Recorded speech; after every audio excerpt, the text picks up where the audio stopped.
Olá, boa noite, a paz do Senhor. Boa noite, a paz do Senhor. Louvamos a Deus por mais esta rica oportunidade que Deus nos concede de estarmos aqui estudando a sua palavra. Amém. E você também participando conosco, no nosso Vem Estudar Comigo. Nós temos a alegria de saber que você está sendo edificado assim como nós. Então, na última lição que nós tivemos, nós estávamos falando sobre os médios persas, E que na média agora, Da geografia bíblica, da né? geografia bíblica, isso mesmo, estamos estudando a geografia bíblica. Então, quando nós estamos falando da Pérsia, e nós lemos aqui, vou ler o último tópico, Como não tinha herdeiro, Dário assume em seu lugar com o nome de Dário I. Seu reinado foi marcado por terríveis insurreições na Babilônia, no Egito, na Armênia, no Elã, na Média e na própria Pérsia. Ciente da imensa dificuldade de governar sozinho um vasto império, então o dividiu em 20 províncias, chamando de sátrapias. Cada sátrapia tinha Deixa eu ver. Satrapia. Não, é satrápia. Não tem acento nenhum. Desculpa, gente, meu erro de português. Satrápia. Cada satrápia tinha um governador com o título de sátrapa. Sátrapa, aí sim. Sim. Aí tem um acento. Escolhido pelo rei, é claro. Apesar da boa organização, os persas não conseguiram unificar todo o gigantesco império. Os povos dominados viviam se revoltando e as rebeliões foram dividindo e enfraquecendo o império. Para agravar a situação, os persas tentaram invadir por 2 vezes a Grécia, mas foram derrotados. Dário acreditava que seria fácil dominar a Grécia. Afinal, a Pérsia já possuía quase todo o mundo habitado. Como alguém poderia resistir ao seu poder? Assim, Dário enviou mensageiros para cada cidade-estado. Algumas, com receio de serem destruídas, obedeceram. Mas com Atenas e Esparta, a coisa foi diferente. Em Esparta, os mensageiros do rei persa simplesmente foram mortos. Pensou? E em Atenas, atirados no fundo de um poço cheio de lama. Indignado, Dário partiu rumo a essas cidades, pois imaginava uma vitória fácil. Não sabia, porém, que os gregos tinham uma vantagem para eles. A guerra não era decidida apenas pela quantidade de soldados, mas sim também pela qualidade dos combatentes, pela disciplina militar e principalmente pelos planos estratégicos. Por isso, quando as tropas persas invadiram a Grécia, tiveram uma magra surpresa. Na famosa batalha de Maratona, os gregos estavam em minoria, mas partiram velozmente para o ataque. Os persas nunca poderiam imaginar tal atitude. Foram envolvidos e massacrados. Nossa. Durante 10 anos, os gregos puderam viver em tranquilidade. Você vê, hein? Eles estavam em menor número, mas a fúria deles foi tanta, que eles ficaram livres, Não, e é por 10 isso anos. também que tem aquele filme que fizeram lá, dos 300. Sim. É baseado, inclusive, nos espartanos. Poderosos em batalha, Eles eram muito bem treinados. E era exatamente contra a Pérsia. Só que a Pérsia tinha 1 milhão de soldados, Então, aí o Xerxes I, Assuero da Bíblia, Porque Xerxes I e Assuero são a mesma coisa. Sim. Nome hebraico, Xerxes. Reinou de 485 a 465, ou seja, 20 anos. E ele se casou com Ester. Antes de se vingar dos gregos, esmagou as insurreições no Egito e na Babilônia em 482 a.C. Preparou um exército gigantesco para atacar os gregos. A Grécia não era unificada por um poder central. Não havia capital nem governo único. Era composta de várias cidades-estados, também chamado de polis. Cada cidade-estado tinha autonomia, com suas próprias leis e governo. Os cidadãos se reuniam em grande assembleia para discutirem res pública, coisas públicas, coisa do povo. É da palavra polis que se originou a palavra política. Olha só, Não, né? é. É da palavra polis que se originou a palavra política. A atividade política era considerada nobre porque afetava a vida de toda a comunidade da comunidade. Tebas e Coríntios estavam entre as cidades-estados mais destacadas. Porém, as mais ricas e influentes foram Esparta e Atenas. As cidades-estado raramente se uniam, a não ser em casos extremos, como, por exemplo, a necessidade de defender dos invasores persas. A ameaça era tão grande que os gregos, pela primeira vez, realmente se uniram. O comandante das ligas dos gregos ficou com os generais espartanos. O avanço persa parecia irresistível. Antes de dar começo ao seu propósito, os persas necessitavam atravessar um desfiladeiro de Termópilas. Nesse local se encontrava o general espartano Leônidas. Comandava 300... Aí, tá vendo? Tá vendo, gente? Na realidade, quando você assiste aquele filme de Esparta, os 300 de Esparta, tá contando a história, né? Dessa guerra dessa aí. guerra aqui, né? Porque esse Leônidas é aquele lá dos 300. E ele comandava 300 soldados na tarefa impossível de deter a marcha inimiga. Ali travou-se a batalha, 300 espartanos contra milhares de persas. A passagem era estreita, então... Quando mostra, né, no filme. Prevalecendo os gregos, até um traidor ensinou aos persas o caminho secreto. Como sempre, tem um traidor, né? Os bravos guerreiros lutaram até o último ano. Cidade após cidade foi sendo dominada. Atenas foi ocupada e destruída.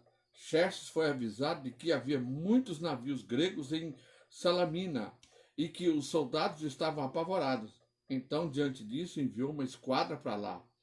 Do alto de um morro mandou instalar um trono luxuoso de ouro para que pudesse assistir e saborear a sua vitória final.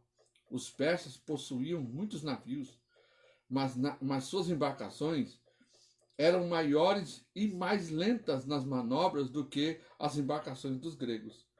Com astúcia, os gregos atraíram as esquadras dos persas para um canal estreito cheio de pedras perigosas. Muito mais ágeis, os gregos possuíam barcos com pontas na proa, frente e casco, para furar os navios inimigos, o que fez com que os navios persas ao colidirem com as embarcações gregas, naufragassem. Mais uma vez, a inteligência grega venceu os persas. Olha! Ou seja, ali na Guerra dos 300, eles foram derrotados ali. Mas nos navios, não. Isso só foram derrotados por causa do traidor. Porque se não fosse o traidor, eles não seriam derrotados. Ali, então, nessa batalha, eles foram derrotados. Mas o Xerxes, ele estava tão afoito, senhor, né? Tão senhor de si e da sua força, que ele sentou no trono só para dizer, vou ver a minha vitória. Mas ele sofreu uma grande derrota, né? Finalmente, em 331 a.C., os gregos e macedônios, comandados por Alexandre o Grande, invadiram e destruíram o Império Persa. Já pensou? Ou seja, definitivamente eles não conseguiram destruir os gregos. Os gregos. Porque ali parece, né, quando você assiste o filme, parece que... mas eu nunca assisti não o filme. É interessante porque... Nossa, você acaba eu assisti, vendo a história, né? Porque a gente vê o filme cheio de sangue, luta. Luta sem parar. Espada, sangue pra todo lado. Escuro. Aquele do coisa é escuro, né? Então, o filme. Mas, pra história em si, É interessante a gente interessante. saber, É interessante né, da saber. luta do povo. Eu mesmo lembro porque eu assisti o filme. Agora vamos falar num tópico aqui sobre a reconstrução do templo. Ciro, o monarca da Pérsia, conquista em 539 a.C. o trono da Babilônia e inverte a política de deportação adotada tanto pelo Império Assírio como pelo Império Babilônico, e permitindo que os judeus retornassem à Palestina para reconstruir o templo. Suas conquistas foram mais ilustres e poderosas que as de Dário. Você vê, né? Esse foi, na realidade, na época de Neemias, né? Na época de Neemias. O templo fora destruído 470 anos, 6 meses e 10 dias antes de sua construção.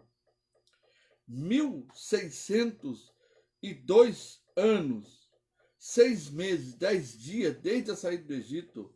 1956 e 10 dias desde o dilúvio. Esse soberano leu nas profecias, ele, o rei, né, Ciro, leu nas profecias de Isaías 44, 28. Vamos ver o que ele leu? Vamos ver. Isaías 44, 28.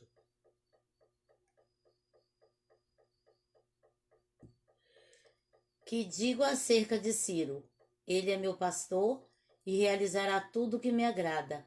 Ele ordenará acerca da cidade de Jerusalém: tu serás reedificada, e quanto ao templo, eis que teus alicerces sejam lançados. Ele leu isso, né? É. E aí, durante 210 anos antes que ele tivesse nascido, e 140 anos antes da destruição do templo, que Deus o constituíra rei sobre várias nações, inspiraria a Eita, que nome resolução difícil. de fazer o povo voltar a Jerusalém para reconstruir o templo. Essa profecia causou-lhe tal admiração que, desejando realizá-la, ele mesmo mandou reunir em Babilônia os principais dos judeus e disse-lhes que lhes permitia voltar ao seu país e reconstruir a casa do Senhor seu Deus. Esdras capítulo 1, versículo 1 a 5. Você vê, também leu, né, na profecia o nome dele, sem ele ter nascido Sem ainda. ele ter nascido, já pensou? Nossa, é maravilhoso demais isso, né? Vai lá. Esdras 1. Esdras 1. Que de tu, Esdras? Esdras, Neemias, Esther. 1. De 1 a 5. 1 de 1 a 5, certo? Tá. No primeiro ano do reinado de Coresh, Ciro, rei da Pérsia, para que se cumprisse a palavra de Yahvé, o Senhor, anunciada por Jeremias, e Yahvé moveu o coração de Ciro, rei da Pérsia, para que fizesse uma proclamação por escrito e de viva voz em todo o território do seu domínio, dizendo o seguinte: assim fala Ciro, rei da Pérsia: Yahvé, o Deus do universo, entregou em minhas mãos todos os reinos da terra. Ele me encarregou de construir para sua pessoa uma casa em Jerusalém, nas terras de Judá. Sendo assim, todo aquele que dentre vós pertence ao seu povo, se livre desde agora e parta para Jerusalém de Judá, e construa de novo o templo de Yahvé, o Senhor, o Deus de Israel. Ele é o Deus cujo nome é adorado e habita em Jerusalém. Que lindo, né? E que todo sobrevivente, qualquer que seja o lugar em que esteja morando, seja ajudado pelos homens de sua vizinhança com prata, ouro, bens e animais, além das ofertas voluntárias para a reedificação da casa de Deus em Jerusalém. Então, os líderes das famílias de Judá e de Benjamim, como também os sacerdotes e os levitas, todos aqueles cuja alma Deus havia despertado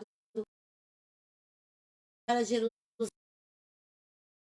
somente o templo de Yahvé, o Senhor. Glória a Deus, né? Amém. Que coisa linda. cumprida a profecia de Jeremias no tempo do exílio, Jeremias 25:11, 25:11, vamos lá. Toda essa terra se transformará em um monte de entulho e tristeza, e essas nações servirão ao rei da Babilônia por um período de 70 anos. Então, veja só, né? Aí, no primeiro ano do governo, Ciro, rei dos persas, passa o pregão por todo o seu reino, permitindo que os judeus retornem à sua pátria. O chefe das tribos de Judá, Benjamim, juntamente com os sacerdotes levitas e muitos outros, se dirigiram imediatamente a Jerusalém para esta grandiosa tarefa. É 2:1 a 70, isso? Aí é muito Uai, grande. que estranho. É. Contando com as Então, mas diz previsões onde é dos que tá para as profetas. pessoas lerem, né? É. Mas deixa eu conferir aqui, Jorge. Vamos ver. Esdras, é o capítulo 2. Não existe 70. Não, capítulo 2. Você foi no Ah, capítulo 2? capítulo 2. Ah, tem mesmo, olha. Ixi. Não existe 70. Tá errado Tem isso. alguma coisa errada aqui. Esdras. Bom. 2:1. Vê o 2:1. O que está escrito lá no 2:1? 2:1. Essa é a lista dos homens cativos da província de Judá que Nabucodonosor, rei da Babilônia, tinha levado para seu país. Eles retornaram para Jerusalém e Judá, cada um para sua própria cidade. E aí vai falando as famílias. Mas deixa eu ver uma coisa. Ah, não, vai até mais. As famílias, olha, peraí. Até. É mesmo. Todas as famílias, até os versículos 70. Isso, então ele está contando todas as famílias. Isso. Né, que foram para lá, no livro de Esdras, capítulo Deixa eu ler 2, os 70, pelo menos. versículo 1 a 70. Que vai falar o que eles deram, né? E cada família que foi. Os sacerdotes, os levitas, os cantores, os porteiros, os servidores do templo, bem como os demais israelitas, estabeleceram-se em suas cidades de origem. Amém. Após a chegada a Jerusalém, todos os esforços se concentravam na construção do santuário. Cerca de 2 anos depois, o povo conseguiu lançar os fundamentos do templo. Veja só que 2 anos. 2 anos. Só para lançar os fundamentos. Esdras 3:8.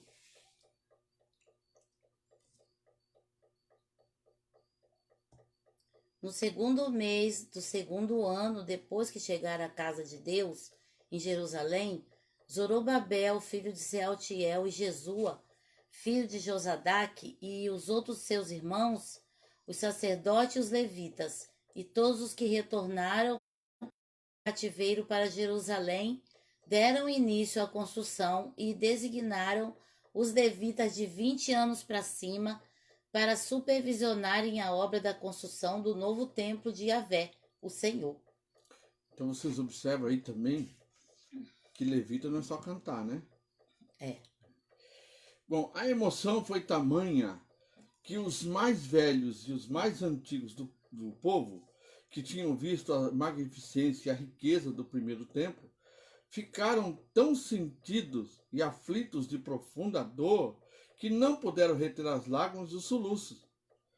O povo, em geral, porém, o qual somente o presente podia impressionar, estavam tão contentes que as queixas uns dos outros e os gritos de júbilo de outros impediam que ouvisse o som das trombetas. Nossa, era muito grande o clamor. Esdras capítulo 3, versículo 12. Já aí mesmo. Versículo 12. Contudo, muitos dos sacerdotes e levitas e chefes das famílias, já idosos, que haviam estado no templo antigo, imagina, gente, era glorioso. Ah, Márcia, acabou de chegar. O Diogo tá fazendo companhia para nós. Contudo, muitos dos sacerdotes levitas, né, que tinham visto o templo antigo, choraram em alta voz quando viram o lançamento dos alicerces desse templo. Muitos, porém, gritavam de alegria. Assim, não era possível distinguir entre o som dos brados de júbilo e o lamento dos mais velhos, porquanto o povo fazia enorme barulho, e o som de todas as vozes se ouvia de muito longe. Já pensou? Porque eles viram a glória, né, do templo, que era muito que era grande. muito grande. E depois foram ver o alicerce sendo colocado. Imagina quando for fazer o outro templo que vai ser feito de Ezequiel. Vai ser feito, né, amor? Sim. A emoção Só deles. que vai ser muito rápido, né? Vai. Segundo Flávio Josefo, essa notícia chegou até Samaria e os habitantes da cidade vieram indagar o que estava passando, tendo sabido que os judeus, voltando do cativeiro da Babilônia, haviam reconstruído seu templo. E aí que eles bloqueiam de novo? Depois dessa malograda tentativa de reunir com os judeus na restauração do santuário, os samaritanos se opuseram tenazmente à obra, tal auspiciosamente iniciada. A oposição deles chegou a ponto de denunciarem a Ciro e posteriormente a Cambises, que é Artaxerxes, né, às disposições dos judeus, recebendo deste último a autorização de proibirem a reconstrução da casa do Senhor. Assim, o trabalho ficou interrompido durante 9 anos. Até Meu Deus, que... mas Ciro viu que estava lá o nome dele, mas a fofoca foi tão feia. Foi tão feia, né? Gente, fofoca é um perigo. É um perigo. Veja que eles foram lá e persuadiram o Ciro, mesmo ele tendo a palavra de Deus ali, né? Ali. Assim, ele ficou 9 anos até o segundo reinado de Dário, rei da Pérsia. Cambises reinou só 6 anos e morreu em Damasco. Os magos, depois de sua morte, governaram o reino durante 1 ano, com poder absoluto. Mas o chefe das principais famílias da Pérsia os despuseram e elegeu rei Dário, filho de Estaspe. Cognominado o Grande. 521 então, é por isso a 485 que aquela novela lá que passava, o do Lázaro, era a história disso aqui. E eles contam isso mesmo, tanto que a novela tem um final ruim. Com certeza. Porque conta como os magos, feiticeiros, agiram para matar ali os filhos do rei, para matar todo mundo, e eles governaram, e governaram mesmo, olha. Governaram por um tempo, né? Por um tempo, por os magos. Um ano. Um ano, os magos. Conta-nos esse mesmo historiador que Zorobabel, príncipe dos judeus, era estreitamente ligado por afeições e confiança a Dário, confiado a este e a 2 outros dos principais a direção da casa e tudo o que mais de perto se referia à sua pessoa. Zorobabel obteve deste soberano autorização para dar continuidade às obras que jaziam inertes. O templo foi terminado no fim de 7 anos, no 6º ano do reinado de Dário, no dia 3º do mês de Adar. E Esdras capítulo 6, versículo 15. Salatiel. É porque a gente falou o nome dele aqui, ó, viu? Sealtiel. E o templo, 6:15, amor? E o templo foi terminado no 3º dia do mês de Adar, isto é, entre fevereiro e março, no 6º ano do reinado do rei Dario. Esse fevereiro e março, né? Ele está falando do calendário gregoriano, né? Sim. O nosso calendário. Por isso ele está dando uma localização entre fevereiro e março, que é o mês de Adar. O Império Grego. Outro ponto agora. Nada aparentemente explica o brilho ímpar da civilização grega. Na Grécia Antiga desenvolveu-se uma civilização extraordinária. Talvez nenhum povo da antiguidade ocidental tenha valorizado tanto a lógica e o raciocínio. Por isso, já se disse que a razão é grega, né? Aqui, a razão significa a capacidade de raciocinar com lógica, né? Com lógica. É que se fala do raciocínio lógico. Né? Mas vocês eram tão lógicos e tão racionais? Por que tinham deuses? Não sei. Né? Porque racionalmente... É igual que nós estávamos assistindo ontem lá, o perigo da internet. É. Os homens que foram criaram a internet, Facebook, as redes sociais, estavam ali falando naquele filme ali, naquele documentário. E nesse documentário, você pode ver que eles eram pessoas que fisicamente eram problemáticos, né? Pareciam doidos. Então é a mesma coisa aqui, né? Eles eram tão sábios, mas tinham vários deuses. Esses aí também. Eles são tão cheios de inteligência que se autodestroem, né? Bom, ao mesmo tempo em que dava tanta importância ao pensamento racional, os gregos também foram artistas excepcionais. O mundo odierno traz muitas marcas indeléveis da cultura grega. O idioma português e os outros idiomas está cheio de palavras derivadas do grego, como teologia, né? Uhum. Teologia, paracletologia,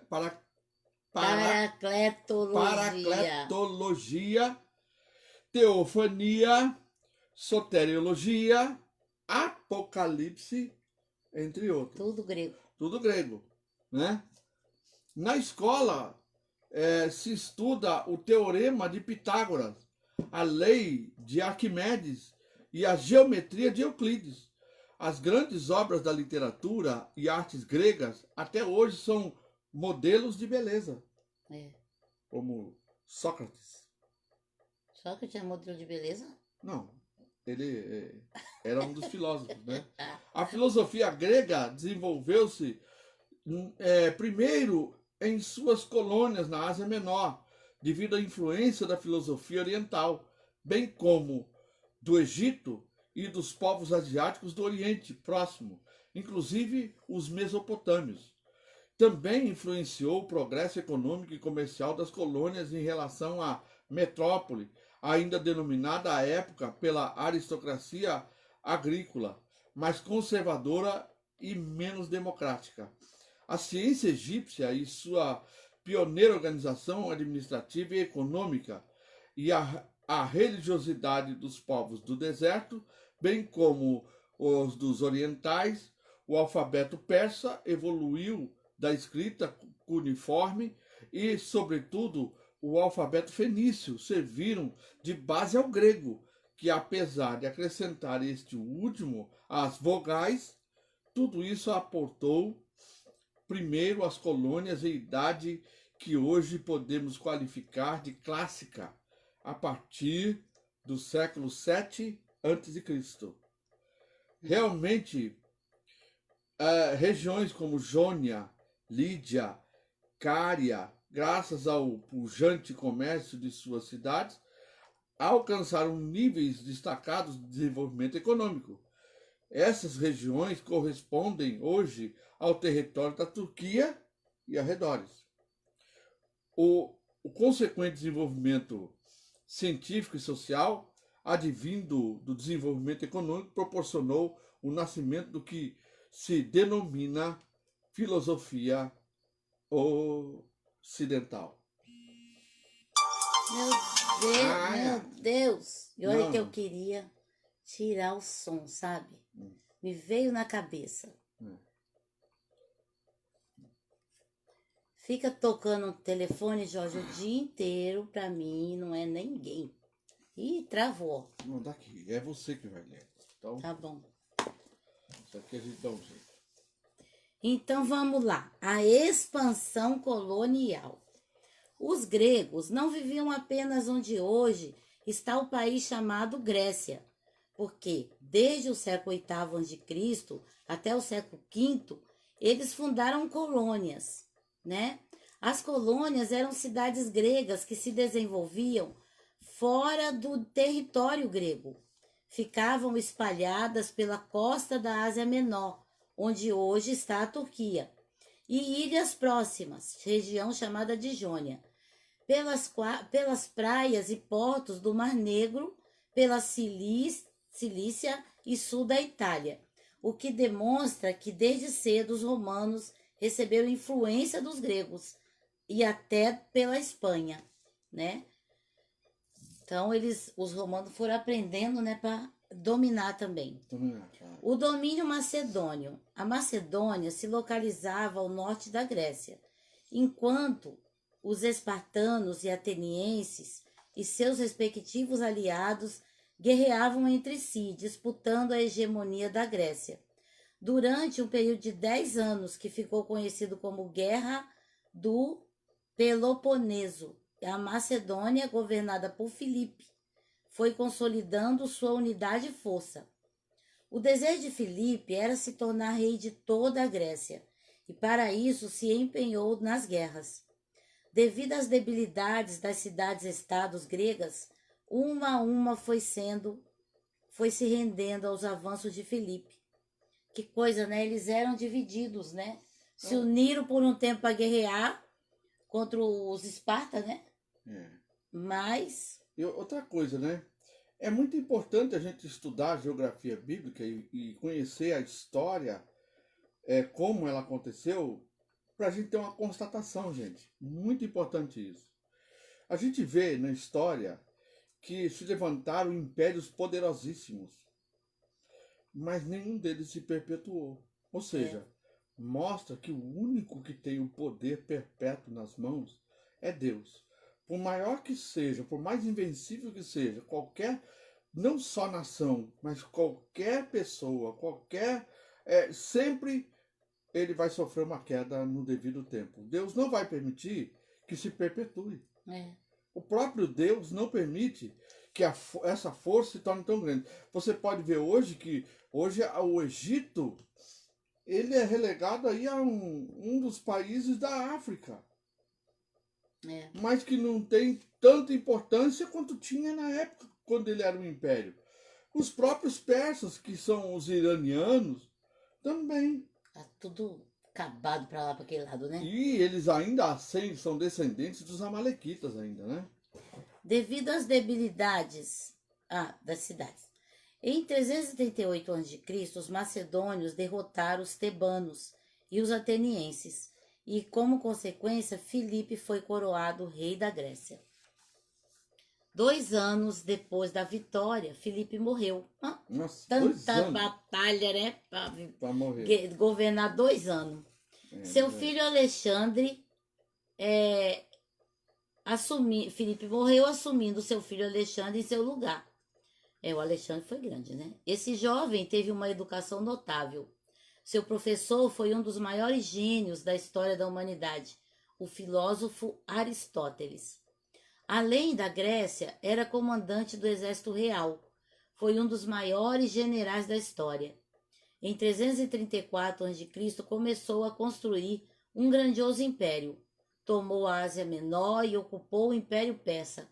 Dominou a Fenícia, a Palestina e o Egito, alcançando partes da Índia. Alexandre o Grande se engrandeceu, mas, como profetizado por Daniel, o chifre grande se quebrou, ou seja, expirou, depois de ter vencido os persas e tratado Jerusalém de modo brando, que a gente leu a história muito linda, né? De que ele não vai para cima de Jerusalém porque Deus mostra para ele, que é para ele tratar com bondade. É muito lindo. E quebrou, ou seja, expirou depois de ter vencido os persas e tratado Jerusalém de modo brando, saindo em seu lugar 4 chifres menores. 10 anos depois deste evento. As 4 pontas do texto em foco compreendem também as 4 asas que o leopardo trazia em suas costas. Daniel 7,6. Daniel 7,6. Daniel, capítulo 7, versículo 6. Sim. Então segui observando e vi outro animal, agora um semelhante a um imenso leopardo. Tinha nas costas 4 asas de ave, também 4 cabeças, e foi-lhe dada a autoridade para governar. Seu Estado-Maior era composto de 4 generais, que na visão são representados pelas 4 pontas pequenas. Você vê uma coisa, se a gente não está estudando essa geografia aqui bíblica, a gente não tinha como compreender essas visões de Daniel. Mas elas estão mostrando aqui na história que isso de fato aconteceu e como ele né? viu. Isso. Uma vez que o general não existia mais, né, representado pelas 4 pontas pequenas. Uma vez que o general não existia mais, todos queriam tomar o seu lugar, mas nenhum tinha poderio militar para isso. Depois de muitas lutas, decidiram dividir em 4 partes o império conquistado por Alexandre, a saber, Macedônia, Trácia, Síria e Egito, cabendo a cada uma um general. Ptolomeu teve o Egito, Seleuco a Síria, Antípater a Macedônia e Filétero a Ásia Menor. Desses 4, os que mais diretamente interessam a história dos israelitas são os que dirigiram para o Egito, Ptolomeu e Síria, Seleuco. De um dos 4 chifres saiu um notável de pequeno que era, tornou-se grande em poder. O pequeno chifre que saiu de uma das pontas de Seleuco representa primeiro estágio, Antíoco Epifânio, monarca seleucida do ramo sírio do Império Grego, o qual fez um esforço extremo para extinguir a religião judaica. Segundo o historiador Flávio Joséfo, ele veio com um exército a Jerusalém 143 anos desde que Seleuco e seus sucessores reinavam na Síria. Sem dificuldades tornou-se senhor dessa praça, porque os de seu partido abriram-lhe as portas. Mandou matar vários do partido contrário, apoderou-se de grande quantidade de dinheiro e voltou a Antioquia. 2 anos depois, no 25º dia do mês... 2 anos depois, no 25º dia do mês, o qual os hebreus chamam de Casleu e os macedônios de Apeleu, na 153ª Olimpíadas, ele voltou a Jerusalém e não perdoou, nem mesmo os que o receberam na esperança de que ele não faria nenhum ato de hostilidade. Sua insaciável avareza fez com que não temesse violar também sua fé, para despojar o templo de tantas riquezas. Tomou os vasos consagrados a Deus, os candelabros de ouro, a mesa da proposição e os incensários. Levou também as tapeçarias de escarlate e de linho fino. Pilhou os tesouros que tinham ficado escondidos por muito tempo, afinal, nada lá deixou. E para cúmulo da maldade, proibiu os judeus de oferecer a Deus os sacrifícios ordinários segundo sua lei. A isso os obrigava. Depois de assim ter saqueado toda a cidade, mandou matar uma parte dos habitantes e fez levar 10.000 escravos com suas mulheres e filhos. Mandou queimar os mais belos edifícios, destruiu as muralhas, construiu na Cidade Baixa uma fortaleza com grandes torres que dominava o templo, e lá colocou uma guarnição de macedônios, entre os quais estavam vários judeus maus, e tão ímpios que não havia males que eles não infligissem aos habitantes. Você vê, próprio judeu, né? Próprio judeu. Mandou ainda construir um altar no templo e lá fez sacrificar porcos, o que era uma das coisas mais contrárias à nossa religião. Aqui é Joséfo contando. Obrigou então os judeus a renunciarem ao culto do verdadeiro Deus para adorarem aos ídolos. Com isso, ordenou que se lhes construísse templos em todas as cidades e determinou que não se passasse um dia que lá não se imolasse porcos.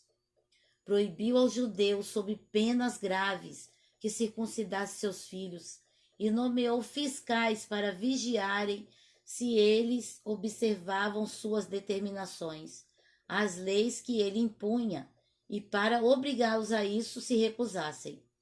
A maior parte do povo obedeceu-lhe, fê-lo voluntariamente ou por medo, Mas essas ameaças não puderam impedir aos que tinham virtude e generosidade de observar as leis dos seus pais. O cruel príncipe os fazia morrer por vários tormentos, meu Deus.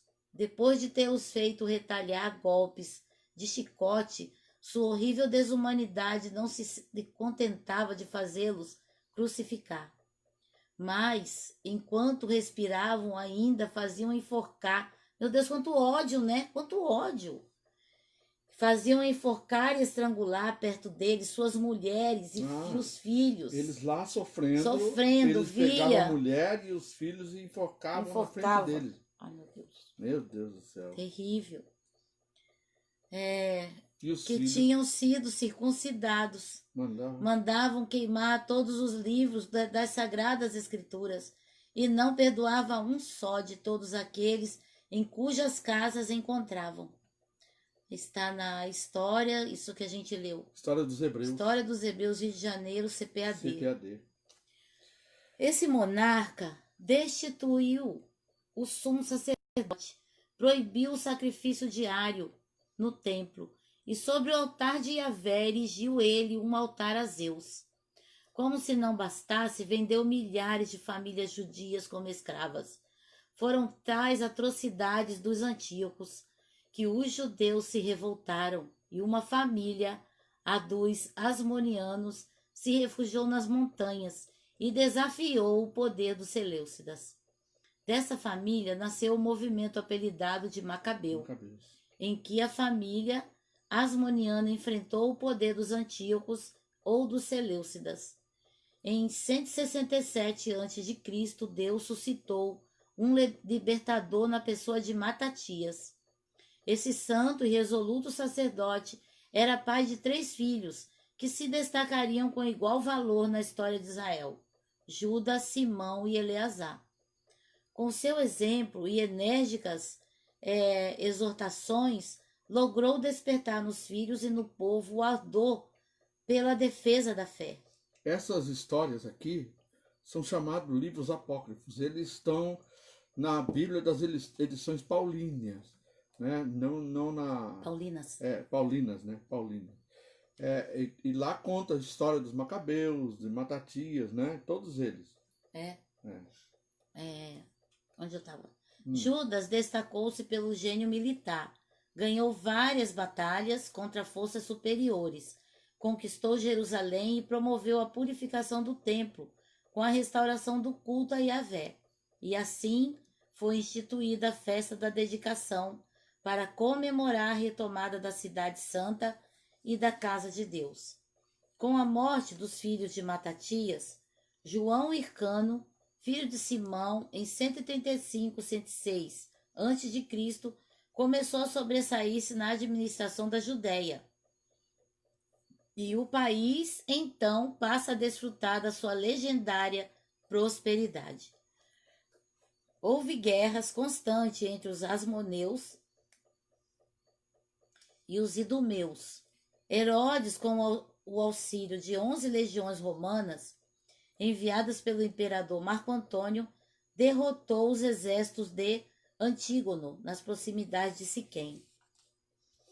Sob a insistência de Herodes, Antígono, o último da dinastia dos Asmoneus, foi decapitado. Pretendendo legitimar sua ascensão ao trono da Judéia, Herodes celebra suas núpcias com Mariana, neta de Hircano. Agora vamos aos romanos. Dá tempo? Dá. Roma começou a se destacar mais ou menos na mesma época em que a cidade-estado de Atenas assumiu a hegemonia na Grécia, ou seja, por volta do século V a.C. Naquela época, Roma foi robustecendo seu exército e ampliando seus horizontes. Em primeiro lugar, submeteu seus vizinhos mais próximos. Depois, derrotou os etruscos. E, por fim, quase toda a Itália pagava tributo a Roma. Então, era como se Roma não fosse da Itália? Não. Roma era um império. É um império. não era dos italianos. Muito embora, né, eles sejam italianos também, né? Mas é como se eles tivesse um império independente, né? As conquistas militares enriqueciam Roma. No começo do século I a.C., destacou-se o general Mário. Ele permitiu aos romanos que não possuíam terras, chamados proletários, que fizessem parte do exército e recebessem uma nesga de terra, o que era proibido. Assim, Mário obteve sucessos militares no norte da África e contra os germanos, que são os alemães, né? Os alemães. Depois da morte de Mário, houve uma guerra civil. Quando o general Sila venceu os insubordinados seguidores de Mário, tornando-se ditador vitalício. O falecimento de Sila foi o começo de uma era de rivalidade entre generais, com ambições políticas pessoais. 3 generais disputavam a liderança da República. Esses generais eram um perigo, né? Mas foi daí que surgiu o poderoso, né? O Júlio César. Pompeu e Crasso. O primeiro, Júlio César, era um general extraordinário, bom escritor, ótimo orador, capaz de empolgar a massa de plebeus, com seus discursos e com energia inesgotável para perseguir seus objetivos. Outro general se enriqueceu com as guerras foi Pompeu, conhecido por suas vitórias na Espanha, Síria e Judéia, e também na luta contra os piratas do Mediterrâneo. Já Crasso, um rico coletor de impostos e capitalista, foi o mais antigo que Sila dominou. Inicialmente, Júlio César, Crasso e Pompeu fizeram um pacto para dividir o poder e enfrentar os senadores que tentavam controlá-los. Um auxiliaria o outro. Essa aliança foi chamada Triunvirato. Crasso acabou morrendo no Oriente, reduzindo a disputa do poder entre Pompeu e Júlio César. O confronto entre os exércitos de César e os de Pompeu ficou sendo conhecido como Segunda Guerra Civil, de 49 a 45 a.C. 4 anos, né? César triunfou, tornando-se ditador vitalício de Roma, para manter o apoio de soldados. Tá ali, ó. O apoio de soldados e proletários romanos. Perdoou dívidas, distribuiu dezenas de milhares de lotes de terra em Corinto, na Grécia. Os senadores temiam que César adquirisse muitos poderes. Então, de surpresa, cercaram-no, e cada um dos membros do Senado enfiou o próprio punhal nas carnes do general. Nossa, todos eles mataram César.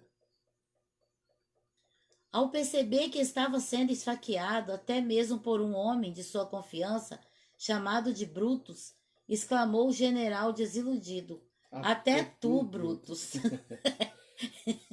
Frase que ficou na história.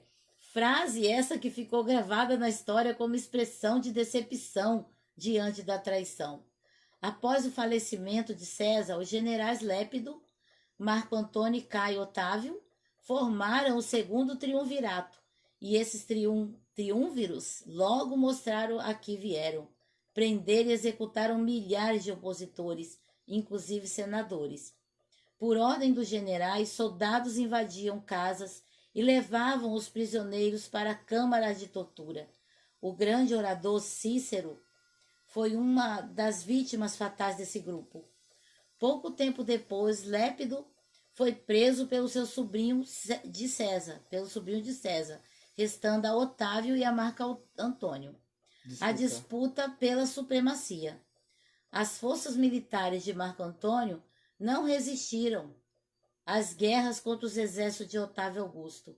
Agora, com Otávio, o governador supremo.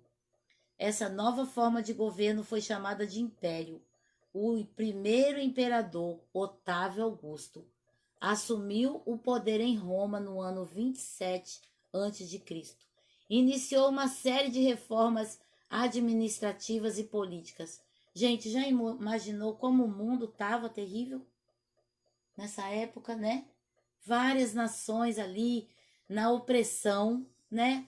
Foi diante disso que Cristo nasceu. No meio de tudo No isso. meio de tudo isso que Cristo nasceu, né? E veio ao mundo. Iniciou uma série de reformas. Augusto assumiu o poder em Roma e iniciou uma série de reformas administrativas e políticas. Marco Túlio Cícero.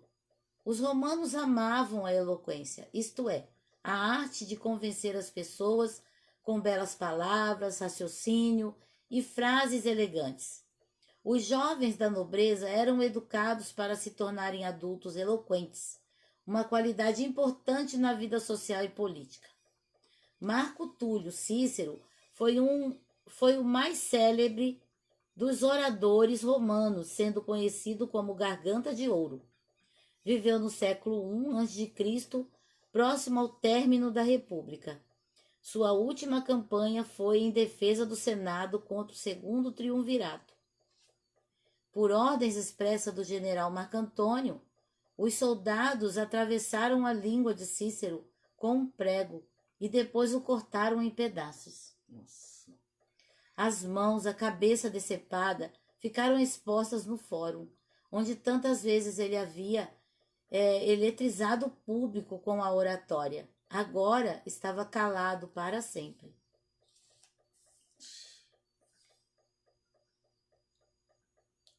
Aqui fala um pouco mais de história, né? O imperador César Augusto, citado em Lucas 2:21, adotou como filho e sucessor o general Tibério.